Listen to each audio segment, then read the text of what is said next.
नमस्कार दोस्तों। देखिए 2019 के लोकसभा के आम चुनाव में भारतीय जनता पार्टी अपना घोषणा पत्र यानी मैनिफेस्टो लेकर आती है।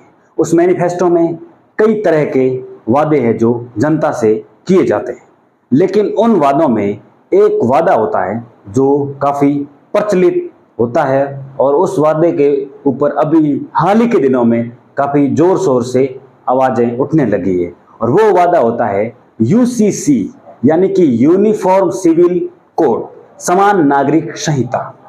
ये समान नागरिक संहिता क्या होती है, यूनिफॉर्म सिविल कोड क्या होता है, क्या क्या इसमें रूल्स और रेगुलेशन होते हैं, इन सब की जानकारी के लिए आप इस वीडियो में बने रहिए। और आज अपन सीखेंगे यूनिफॉर्म सिविल कोड के लागू होने के बाद देश में क्या प्रभाव पड़ेगा। तो चलिए शुरू करते हैं यूनिफॉर्म सिविल कोड यूसीसी। आप सबको याद होगा 1985 में एक बहुचर्चित केस होता है जिसका नाम है शाहबानो केस। शाहबानो केस में एक 73 साल की मुस्लिम महिला शाहबानो, जिसका तलाक हो जाता है, उसका पति उसको ट्रिपल तलाक दे देता है। अब 73 साल की महिला अपने गुजारे के लिए किस तरह क्या किया जाए, तो वो सुप्रीम कोर्ट का सहारा लेती है और चली जाती है सुप्रीम कोर्ट में, अर्जी दायर कर देती है। उसकी सुनवाई को करते हुए सुप्रीम कोर्ट एक फैसला सुनाता है और सुप्रीम कोर्ट का ये फैसला होता है कि शाहबानो को गुजारा भत्ता दिया जाए। जब ये फैसला सुप्रीम कोर्ट का होता है तो मुस्लिम पर्सनल लॉ बोर्ड होता है, उसको इस फैसले से नाराजगी होती है और वो इस सुप्रीम कोर्ट के फैसले का विरोध करते हैं। 27 जून 2023 को हमारे आदरणीय प्रधानमंत्री श्री नरेंद्र मोदी भोपाल में एक आम जनसभा को संबोधित करते हैं और वो संबोधित करते हुए उनके बोल हैं जो इस प्रकार के होते हैं कि एक ही परिवार के अलग अलग सदस्यों के लिए अलग अलग कानून नहीं हो सकते और इस प्रकार का परिवार का चलन नहीं हो सकता। वो ये कहते हैं कि जब एक परिवार में एक अलग अलग सदस्यों के लिए अलग अलग कानून नहीं हो सकते, एक परिवार नहीं चल सकता, तो देश में रहने वाले लोगों के लिए, एक ही देश में रहने वाले लोगों के लिए अलग अलग कानून कैसे हो सकते हैं और देश कैसे चल सकता है। यानी कि जो परिवार नहीं चल सकता तो देश है वो कैसे चल सकता है। और इसी के साथ वो एक यूनिफॉर्म सिविल कोड यानी कि यूसीसी, समान नागरिक संहिता की ओर इशारा करते हैं और उनकी जो मन की बात है यूसीसी को लेकर वो उजागर हो जाती है। यूसीसी यानी कि यूनिफॉर्म सिविल कोड, समान नागरिक संहिता, इसके नाम से ही विदित है समान नागरिक संहिता। इसके अंदर जो देश में रहने वाले नागरिकों के लिए जो पर्सनल लॉ है उसको हटाकर एक समान नागरिक संहिता यानी एक प्रकार के कानून निकाले जाएंगे इस लॉ के माध्यम से। अब आइए जानते हैं यूनिफॉर्म सिविल कोड से पहले पर्सनल लॉज है वो क्या होते हैं। देखिए भारत में अलग अलग धर्मों के लोग निवास करते हैं। अब अलग अलग धर्मों के लोगों ने अपने धार्मिक ग्रंथों और प्रथाओं और रीति रिवाजों के मद्देनजर रखते हुए अलग अलग तरह के रूल्स और रेगुलेशन सेट किए हुए हैं। उसी के अनुसार उस धर्म विशेष को मानने वाले लोगों के लिए वो कानून लागू होते हैं। अगर बात की जाए मुस्लिम पर्सनल लॉज की, तो मुस्लिम पर्सनल लॉ के हिसाब से सबसे बड़ा जो उसमें अलग है सिस्टम है वो है बहुपत्नी का और 3 तलाक का। देखिए मुस्लिम धर्म में आपको एक से अधिक पत्नी रखने का हिदायत दी गई है, आप एक से अधिक पत्नी रख सकते हो। दूसरी अपन बात करते हैं हिंदू पर्सनल लॉ की, तो हिंदू पर्सनल लॉ में आपको एक से अधिक शादी करने की हिदायत नहीं दी गई है। आप है जो अपनी पहली पत्नी की मर्जी के बिना या पहली पत्नी की गैर मर्जी में आप दूसरी शादी नहीं कर सकते। ये हिंदू विवाह कोड के अंदर एक इसको कुरीति बताया गया है। हालांकि ऐसा नहीं है, धरातल पर इस प्रकार के कई केस मिल जाएंगे हमें जिसमें हिंदू पुरुष है वो एक से अधिक पत्नियां रख रहे हैं, लेकिन जो हिंदू कोड बिल का जो पर्सनल लॉ है उसमें इस प्रकार के रीति रिवाज को एक कुरीति का रूप दिया गया है। तो ये होते हैं कुछ पर्सनल लॉज। अब आगे अपन जानते हैं कि यूसीसी यानी कि यूनिफॉर्म सिविल कोड के आने के बाद सबसे अधिक प्रभाव किस पर पड़ेगा। तो सबसे अधिक प्रभाव है वो 3 चीजों पर पड़ेगा। उसमें सबसे पहले आता है शादी, तलाक और वसीयत। यानी कि शादी के लिए, तलाक के लिए और वसीयत के लिए इस कानून में कड़े प्रावधान होंगे।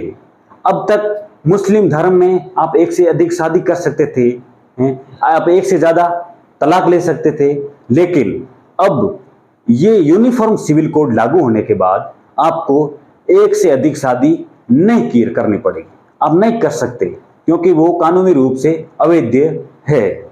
ऐसा कैसा, हिंदू धर्म में आप अपनी पत्नी की मर्जी के बिना या कोई विशेष ठोस कारण के बिना आप दूसरी शादी नहीं कर सकते।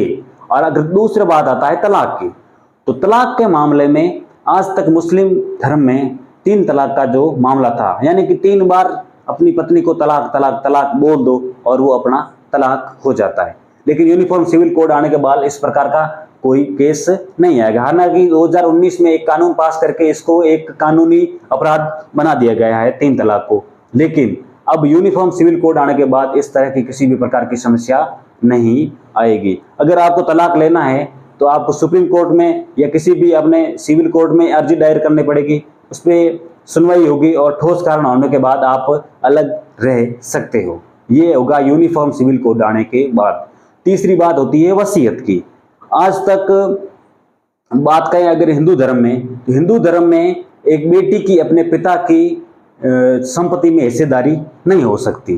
हालांकि 2005 में एक कानून के द्वारा अब वो हिस्सेदार हैं, लेकिन ये हिंदू धर्म में इसको एक कुरीति या गैर जिम्मेदाराना बताया गया है।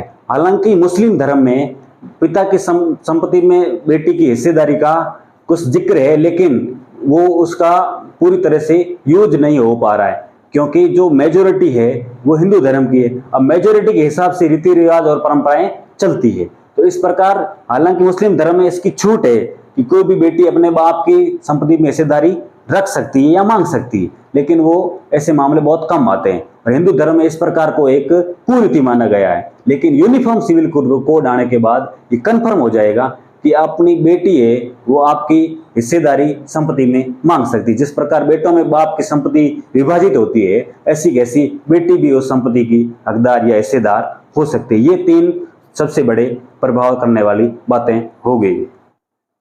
आइए देखते हैं कि हमारे संविधान में यूसीसी को लेकर क्या कोई घोषणा है या क्या कोई कोटेशन या वाक्य लिखे हुए। तो हमारे संविधान के अनुच्छेद 25 से लेकर 28 तक धार्मिक स्वतंत्रता का अधिकार है।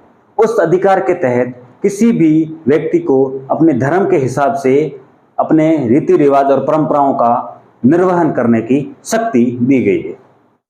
इसके अलावा अपन बात करते हैं तो नीति निर्देशक तत्वों के अनुच्छेद 44 के अंदर ये उल्लेखित है कि राज्य भारत के प्रत्येक नागरिक को एक समान नागरिक संहिता पालन कराने का प्रयास कराएगा। ये संविधान में उल्लेखित है जो कि यूसीसी से मिलता जुलता है। अब यूसीसी के लेकर यानी कि यूनिफॉर्म सिविल कोड को लेकर जो हमारी राजनीतिक पार्टियां हैं उनका क्या विचार है या उनकी क्या राय है। तो बात करते हैं सबसे पहले बीजेपी यानी कि भारतीय जनता पार्टी। भारतीय जनता पार्टी का यूसीसी को लेकर हमेशा ही क्लियर स्टैंड रहा है। भारतीय जनता पार्टी हमेशा से कहती आ रही है कि भारत में रहने वाले प्रत्येक नागरिक के लिए हर एक कानून बराबर होने चाहिए। वहीं दूसरी तरफ कांग्रेस इस बिल का विरोध करती है या यूनिफॉर्म सिविल का विरोध करती है और उनके विरोध करने का बेस ये है कि भारत एक विविधताओं वाला देश है और विभिन्न धर्मों को, विभिन्न जातियों से, विभिन्न समुदायों से आने वाले लोग यहाँ पे रहते हैं और इस प्रकार के कानून को लागू करना उन लोगों के मूल अधिकार के साथ छेड़छाड़ करने का जैसा है। वहीं तो कुछ इस प्रकार का है यूनिफॉर्म सिविल कोड यानी कि समान नागरिक संहिता। तो आज हमने सरल भाषा में सीखा कि यूनिफॉर्म सिविल कोड यानी कि समान नागरिक संहिता लागू होने के बाद किस प्रकार के प्रभाव देश पर पड़ेंगे, कौन कौन से लोग प्रभावित होंगे और इससे आने वाले समय में क्या क्या प्रभाव पड़ेंगे। इसी के साथ आज के वीडियो को यहीं ख़त्म करते हैं और मैं आपसे उम्मीद करता हूं कि मेरे द्वारा समझाया गया आप अच्छी तरह समझ पाए हो। अगर आपको वीडियो अच्छा लगा हो तो शेयर करें, चैनल को सब्सक्राइब करें और अपने दोस्तों के साथ भी इस तरह का चर्चा जरूर करें। धन्यवाद।